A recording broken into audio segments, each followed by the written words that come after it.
Glad to know about this. But we didn't throw the baby out on the freeway. However, when we got home, you made numerous attempts to dump the baby out on the concrete floor from his baby basket that he was sleeping in. And I got almost no rest at all because I had to guard this child with every conceivable thing. I hardly got the dishes done, you know, because you were determined to get rid of this intruder. But that's the way it went. You had real trouble with accepting a brother into the family. Yeah, well, we've gotten along better since then, finally. Yes, I'm glad that you're finally getting there. I think he held that against me for a long time. He did. Now, my version is, I recall rolling down the driver's side window. I was in the back seat. This was before seatbelts were used, or at least I wasn't. I was roaming around. I rolled it down, and then I said, I said, listen,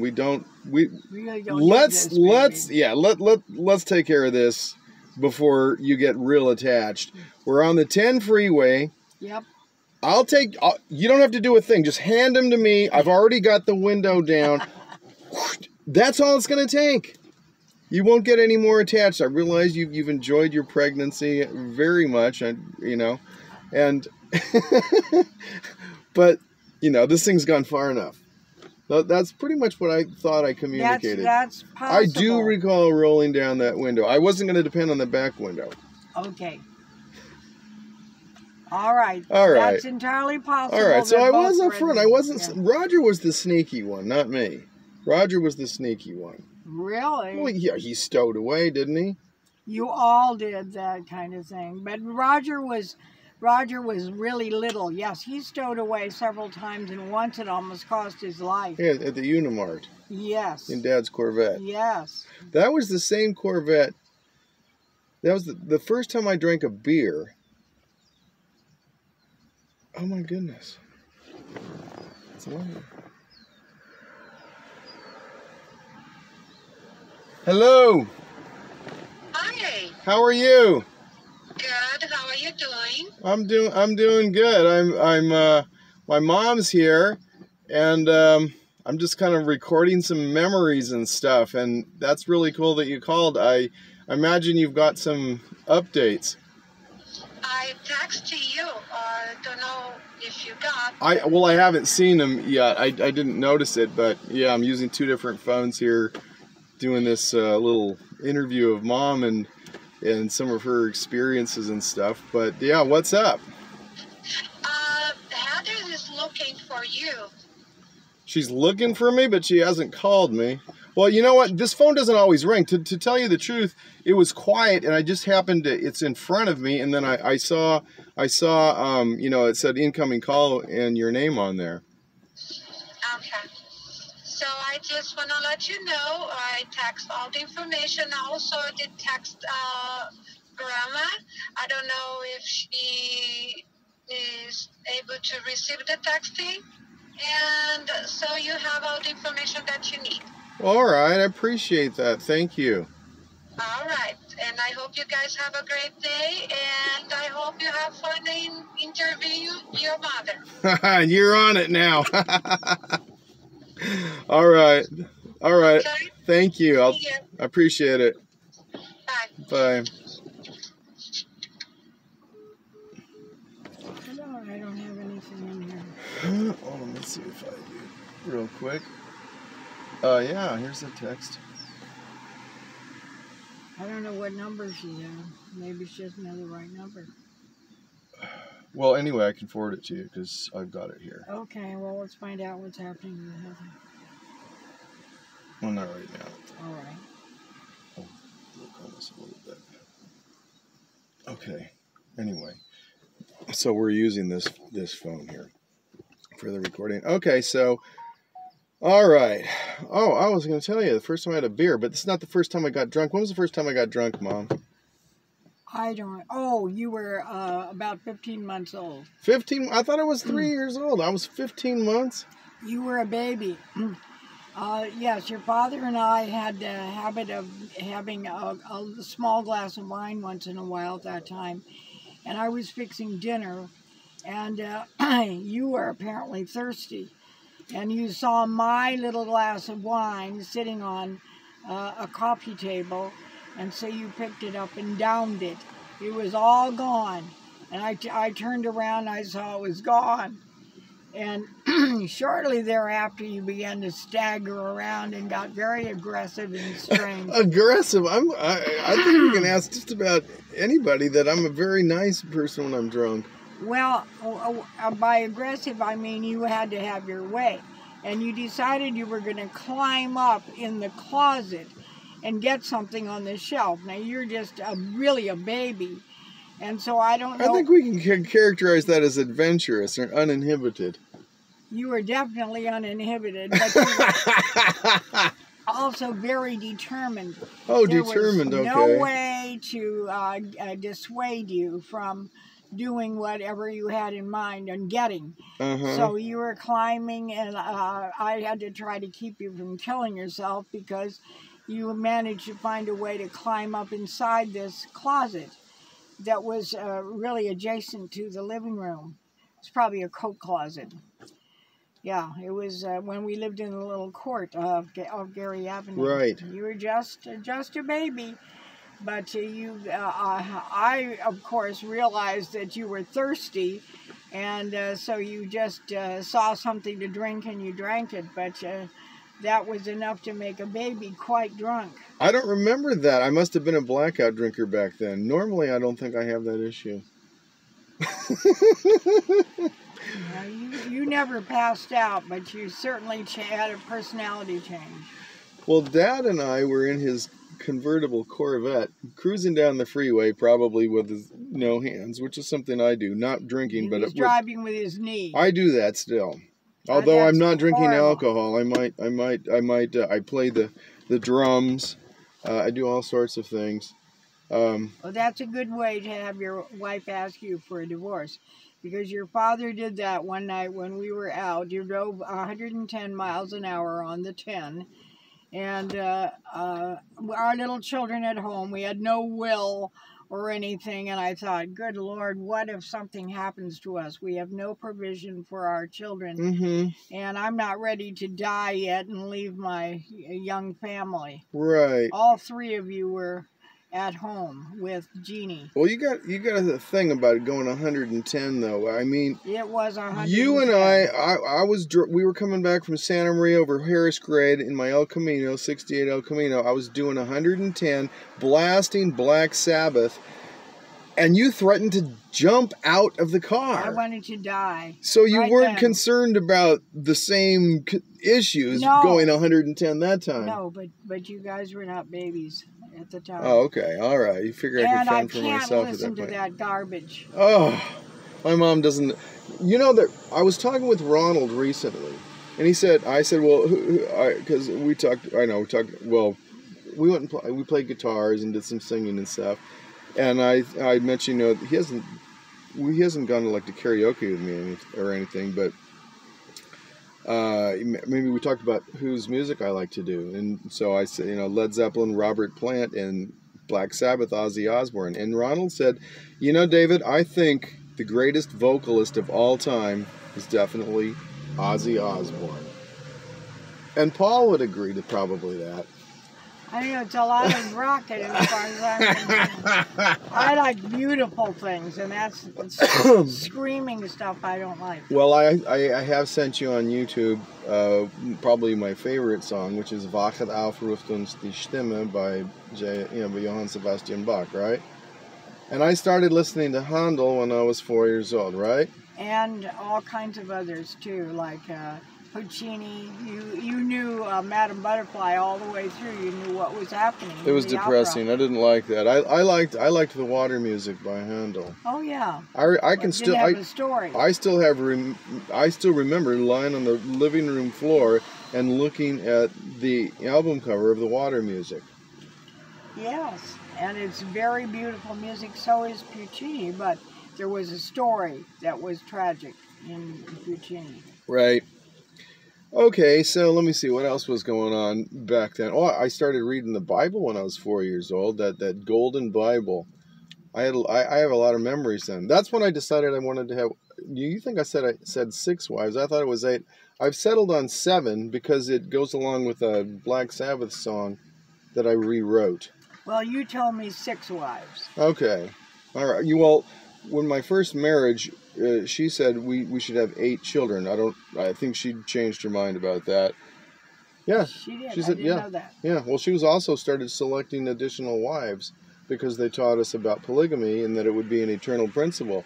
So she said, well, as long as we're going to have to do this in the future, I'll tell you what, I'm going to select, and she picked out one of the girls who was in the congregation who recently converted. Really? Who was not as tall or, she was a nice girl and kind of pretty, but she wasn't in her league for being, well, you described her as stunningly beautiful at the time. Oh, I don't think Leanne was stunningly beautiful, but she was, Maybe that was Linda. Very pretty. You used the word stunningly with somebody. Well, it wasn't Leanne, but I did think she was very attractive. At any rate, so she purposely picked out a girl that obviously she felt was not in competition With her. with her, yeah. She wanted to be the main wife. Yeah. Okay. Yeah, I think that's what it was. And one of my friends told me, actually somebody that you know, she told me that right before she got married in the temple, that she had an interview with her bishop that he told that he basically, as a worthiness question for a temple recommend, said, are you willing to accept and live polygamy? Really? Yes. Okay. Yeah, and she said she cried for days. Really? Yeah. I have never been asked a question like that. Yeah. Yeah, so I mean, because I hear people now say, well, they didn't even say polygamy was a thing. Of course, they changed the church manuals. Like Brigham Young, they only show one of his wives instead of like 52 of them. They make it look like... He only had 26 wives. I think he had 52. He had 52 children. Is that what it was? Yeah. Yeah, you're right. You're right. I know I am. Yeah, you know you are. Because I did a presentation on it. Oh, all right. Yeah. Right. Maybe I'm slipping my old. You're slipping. I won't bet. I've lost every bet with her, and I had no better than to bet you girls. I lost every bet with her, and yeah. There's only been actually I would have lost the 3rd bet, and then she talked me out of betting her.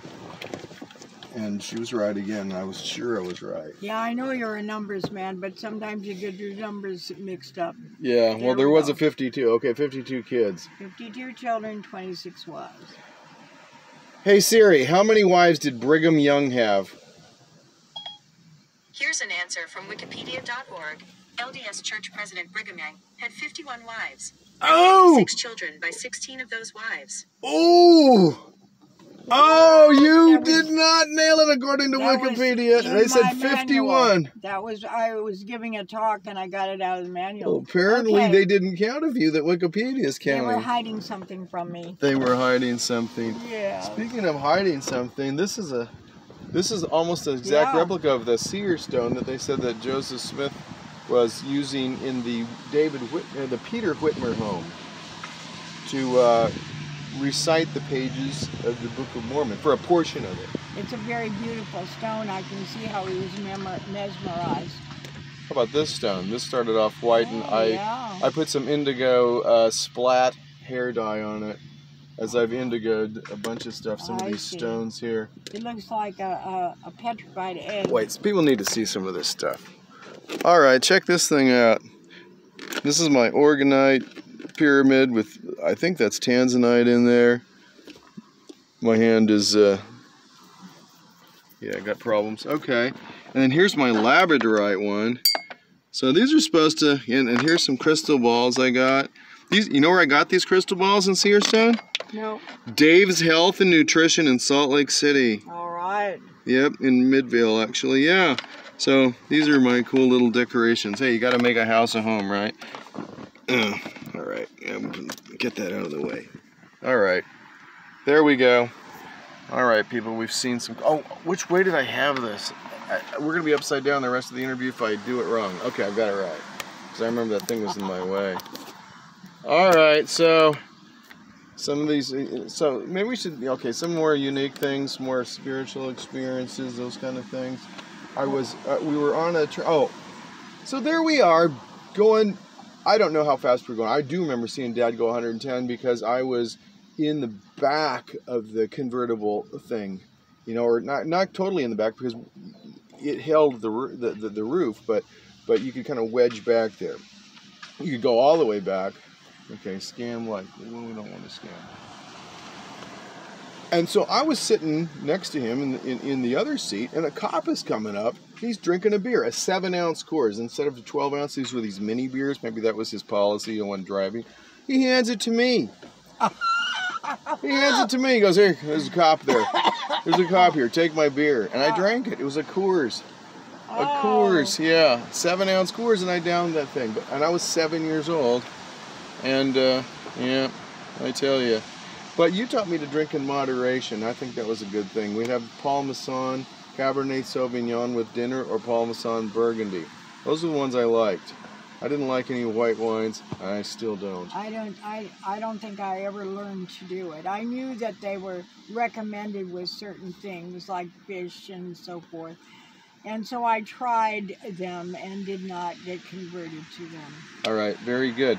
So you had some spiritual experiences. I've shared a lot of my experiences on other videos. So, but we had, both of us had an experience the first time that the missionaries, who were not these 19-year-old guys. It was the second These lesson. guys were 70.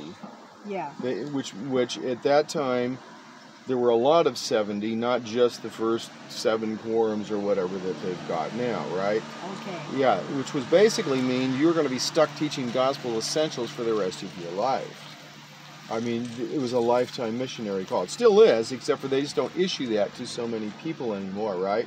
So these guys were in the Air Force. And young, in their 20s. No, they weren't in their 20s. Yes, they were. Certainly not. They had many children. No, they didn't. Brent and Wade? No, they didn't have many children. They were just starting their families. Brent had 2 children, and then they had 1 before they moved, because I remember the last of the third. Okay, they didn't have. They had kids. They had, yeah. Yeah, they eventually had many. Well, They we went were down to his. So we went down to his sister's home, but starting off, okay. So in that discussion, well, actually, let's start before there, okay? We were in the John Birch Society. We were in Shackley, and that was 2 out of the 3 great presidency of the one and only true things of everything. The true thing of nutritional MLM companies is Shackley. It was also the very first one. It was also the very first one. All right, a lot of people think Amway was, but no, they were the nemesis. They were of the devil. And then we were in the John Birch Society because we were going to save America from the communists and the one-world government. From the NWO, yeah, and that's where and you knew Karen. Yes. And Karen appeared on the doorstep to invite you.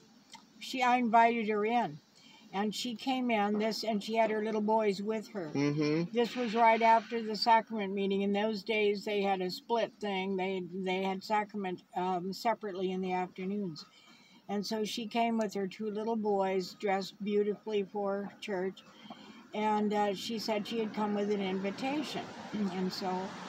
I really liked Karen, and so I said fine. And so I'm across from her, looking at her. She was standing in front of a piano that we had painted blue. It was an upright, and it was right behind her. This is kind of a backdrop to what happened. And so, at any rate, she delivered an invitation to an open house at the church. And this preceded our investigation of the church. And as she's speaking,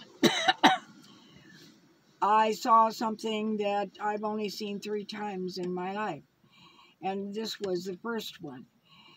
She and her little boys were enveloped in a white light that was like an outline. It was, if you can see me on the video, it was about this thick around the family. So it was like an aura around the family. And as she's speaking, she invited me to come to this open house. Now, For the church. yes, for the Church of Jesus Christ of Latter-day Saints. And so normally I would, because I really was not interested in churches at that time, and I didn't want to be impolite, because it's always a compliment when someone invites you to come and check out their organization, whatever it was. And so normally what I would do, I'd say, thank you very much, I'll come if I can. And that would be my canned answer. But out of my mouth came something different. I said, all right, Karen, thank you for the invitation. I will be there. And I thought, what have I done? Now I have to go. And I had no idea I was going to say that. And I did, and so I accepted her invitation. Well, I also informed David's father, my children's father, who was coming to visit because we were divorced already. And I told him that I was going to do this, and he said, oh, good. He said, because they have the best youth program of any church that I know.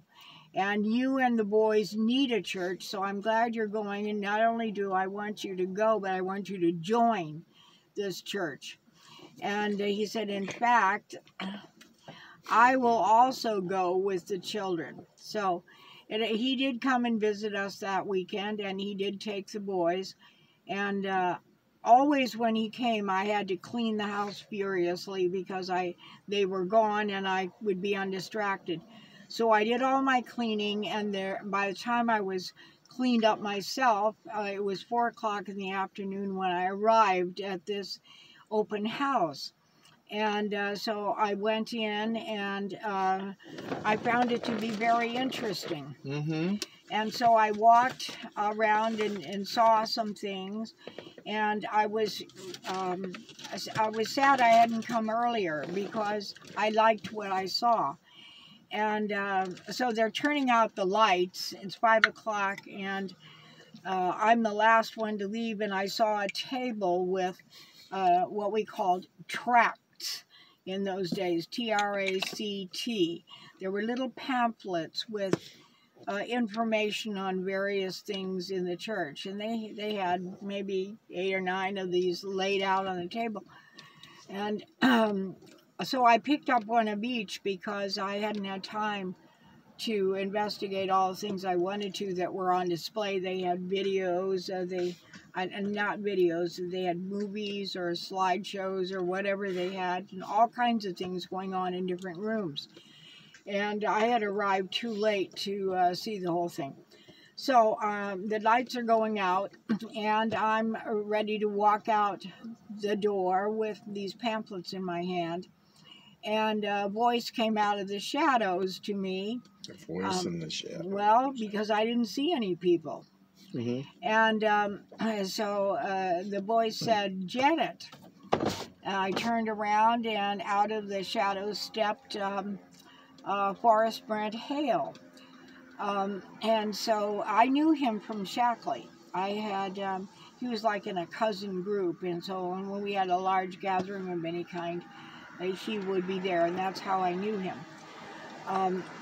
But at any rate, so I knew him slightly, and so I said, oh, hello, Brent, because that's what we called him. And he said, what do you think about what you've seen and heard today? And I said, well, it's intriguing, it's mind-provoking. And he said, well, do you want to know more about it? And I said, I guess I do. I picked up all of these little pamphlets here to read more about it because I wasn't here long enough to see everything you had available. And he said, how would it be if I would come with another member of the church, and we would teach you what we believe. And I said that would be fine. And so he did then call me, and we set up some times to meet together, and so I could learn more about the beliefs of the Church of Jesus Christ of Latter-day Saints, because I really didn't know very much about it. I had heard of Joseph Smith. I knew that he claimed that he had golden plates, and I knew a few other things, and I thought it was all pretty crazy originally. So I had never investigated it further, though I had investigated many churches. When I was younger, I would get dressed up every Sunday and go to a different one, and investigate all through college, and some in high school. I even attended a convent school for 2 years because I was looking for the true church. Weren't the nuns having babies from the priests in the bottom floor or something like that? I never knew that, but I knew, I heard some stories when I was in Lompoc about that. Bob Christensen was a member of our ward when I joined later, and he told me that he had married an orphan girl who had been working in a convent, and that there was a room that nobody was allowed to go in, and it was always locked. And apparently someone got a hold of that key, was given that key, but he was told not to use that room. He was given all the keys because the main maintenance person was going to be out of town, and he was to do maintenance while that man was gone, according to Bob. So the man went in, unlocked that room out of curiosity, and what he encountered was nuns nursing babies in that room. He did marry the young woman who had been hired from the orphanage, the Catholic orphanage, and she told him all kinds of things. But at any rate, he was very prejudiced against that church because of other things. And he also said that there was often the smell of burning flesh, and he believed there was a crematorium there to get rid of the newborns. He said, I have no way to back up that story. I'm just telling what he told me. And that was a very gruesome story. Well, I've seen documentaries where just the Boston diocese had hundreds, I think 200 priests that had issues with pedophilia and so forth. Anyway, so back to the original story. So you saw a white light around Karen and her boys when she invited you. Yes, very bright. Around all three of them, like it was surrounding the three of them. Okay. And so then on the D discussion, the plan of salvation discussion, I guess the second one. It was the second one. That was the second one at that time. You and I both had an experience. Yeah. That led us to believe we were doing the right thing and joining the LDS Church. That's right. Do you want to share that? Yes, I will. So we had during the discussion, I saw a white light around Brent Hale. I didn't see it around Wade Weber, but I saw it around Brent. And so afterwards, and they had just left. It was in the evening. I was walking towards my bedroom, and David was standing in his bedroom door as I passed, and he said, Mom, he said, did you notice anything unusual during the time when the missionaries were here today? And I said, yes, I did. And he said, what was it? And I said, I saw a white light around Brent Hale. And he said, I did too. No. What? When you've told it before, you said, I saw around one of them, and I said, which one was it? Oh, that's and possible. Then you identified Brent correctly. Okay. Because that's exactly what I saw the whole time. Okay. I didn't recall that exactly. But I've heard you tell it that way before. Okay. But that is what happened. We both saw it around Brent Hale. And that was, to me, a very striking experience. And I thought it was a sign, let's put it that way. To me, it was something so that maybe not everybody would see this, but I saw it and David saw it.